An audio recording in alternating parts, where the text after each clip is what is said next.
Good morning. I'm so happy you're joining me today. If you're new here, welcome. If you're not, welcome back. I think that's what everyone says. Today we're out behind the house. As you can see, we're backed up against a bamboo forest. It is privately owned, but there's a temple involved and it's a little bit of this, a little bit of that. In any case, it's very windy this morning. Wind will probably cut in here in a minute and you won't be able to hear me.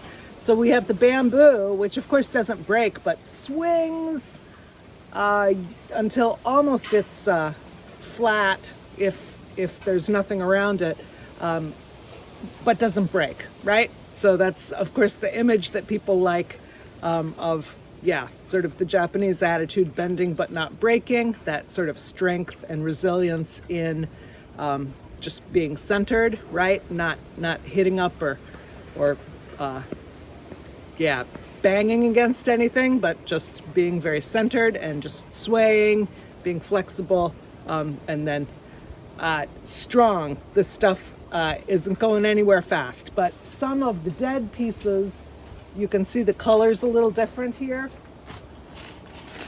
This piece is dead, so it will come out. I'm not going to move this piece because it's holding back some pieces that are still alive. But there are a few pieces here, smaller pieces, and we just kind of weave them back behind what's growing here, and that sort of holds everything in place. I was back in the States this summer and again in fall, different places, East Coast, New Jersey, down south, Gulf states, and I was surprised by how many people have sort of like decorative bamboo. But I think I really need to warn you against this. If you have any thoughts about putting bamboo in your yard, this is something you really want to check out carefully because it takes off.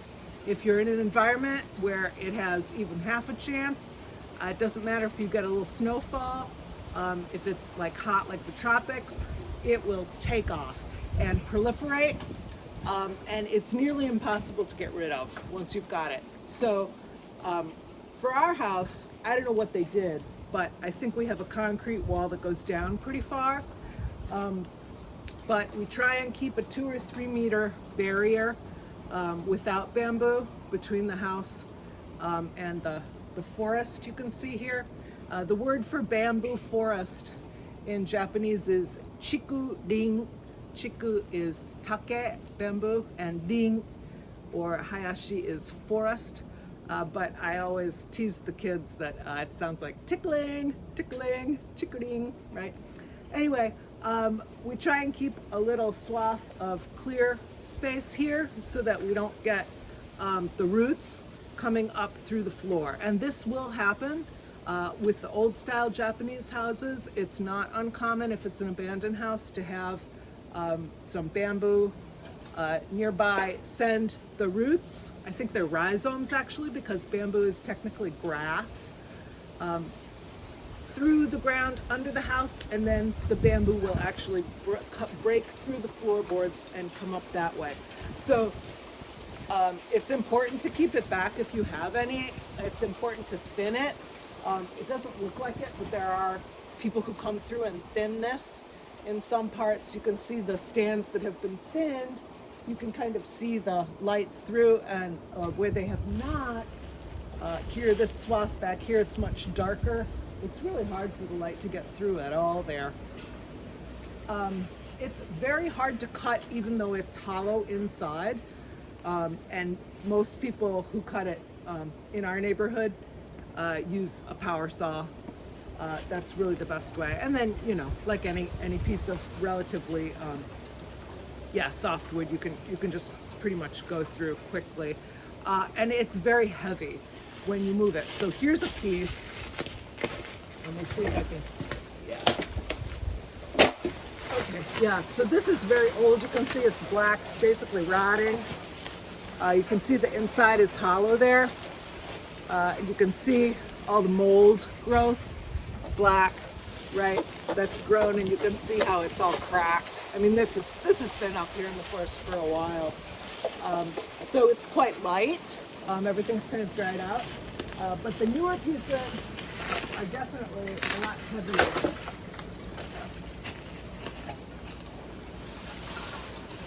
And they're also pretty unwieldy. If you know it's been here for a while, you can kind of break through it and cut it into some smaller pieces. But if you're going to use it to kind of try and build that barrier that's going to keep it from coming this way too much, then yeah, you don't want the pieces too small. You want something you can stick in between. Oh, so take out the bathroom window there. Stick it here between what's growing and build up this kind of barrier or wall that will keep it from falling over onto your house, onto your roof. And it's very hard to kind of judge. This looks like it's not going to hit, but yeah. This morning my daughter came downstairs and said, "I can't sleep. The bamboo's too loud hitting the roof." Let me see if I can hear. If we kind of angle up, you can see here where it's hitting the roof. The piece is curving around right onto the roof. And if we get a good gust of wind, it just bangs and bangs, and it can rip off the tile if it's if it's hitting right the edge. So yeah, if we cut a little bit off, nobody's going to say anything, but ultimately it is the responsibility, of course, like any adjacent lots, it's the responsibility of the people who have the lot. And when this kind of problem occurs in Japan, it's important to just let people know, not in a demanding way, but just say, oh, it was windy the other day and we noticed the bamboo was hitting up against the house. If we were to just ignore it and let it go, some damage were to be done, then people would feel bad. There's certainly a sense of obligation, and people don't want to cause trouble for their neighbors. And if we were to let it go, people might end up feeling bad. This is a good example. This is the stump of a tree that came down a couple years ago. And we knew it was rotting, but it looked pretty stable. It wasn't that high, maybe 30 feet or so, 25, 30 feet. It just happened to tip over in a wind and hit the side of the house. If it had been a little shorter, it would have gone through a window on the second floor, which would have been a disaster. As it was, it just kind of leaned up against the side of the house, took off a couple tiles on the edge. We were very, very lucky. I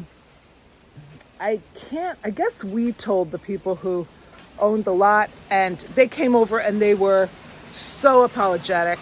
That afternoon, they had someone come out and look at it. The next day, there were a bunch of guys here taking it down very carefully so it wouldn't damage the house anymore. The insurance paid for all of it. Their insurance, not ours. It paid for all of it. And as is sort of customary in Japan, they included a small amount, I think it was a few $100s, for trouble, to apologize for having caused us trouble. And that's very customary in Japan. So now the wind picked up a little bit. Now it's died down again. But living next to a bamboo forest is fabulous. We have had monkeys.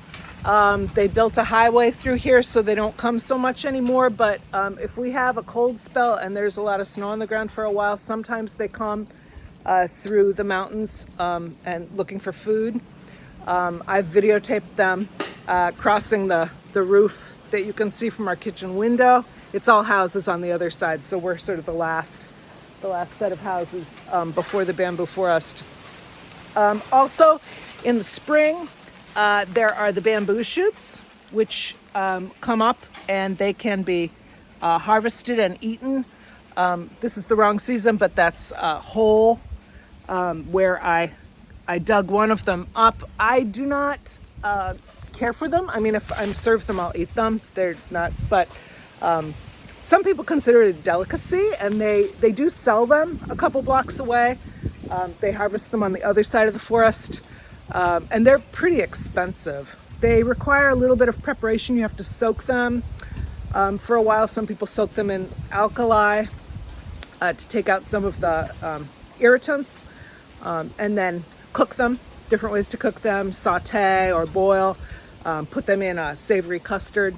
But yeah, if you let them go, they will grow like a foot or two a day, very fast. A noticeable difference. If you look at some of the bamboo forest walking videos I have on this channel, they're like 3 or 4 minutes each. Sometimes if you watch a couple in sequence, you can see, yeah, I stand and stop by some that are growing, but it's quite amazing. One of the oldest plants that is still in existence, I believe that there was bamboo when the dinosaurs were around. So we have parallel venation, right? Like any grass. It's not the kind of network of veins in the leaves. All the leaves are parallel, and all the veins are parallel in the leaves. If you look, like a blade of grass, right? So yeah, quite an amazing plant, but does need to be kept in check. So we're doing our best here. Not sure if we're winning or losing, but yeah, there it is. Thanks again for joining me today. I hope this was helpful. If you have any questions, I'm not a gardener by any means. If you have a serious problem with bamboo, you need to consult an expert, just like all that financial and medical stuff. Don't fool around with these guys. But yeah, that's all. And I hope to see you in the next video. Please leave comments or questions if you feel like it. And I'm always happy if you can subscribe and give me a like. Thanks so much. Bye.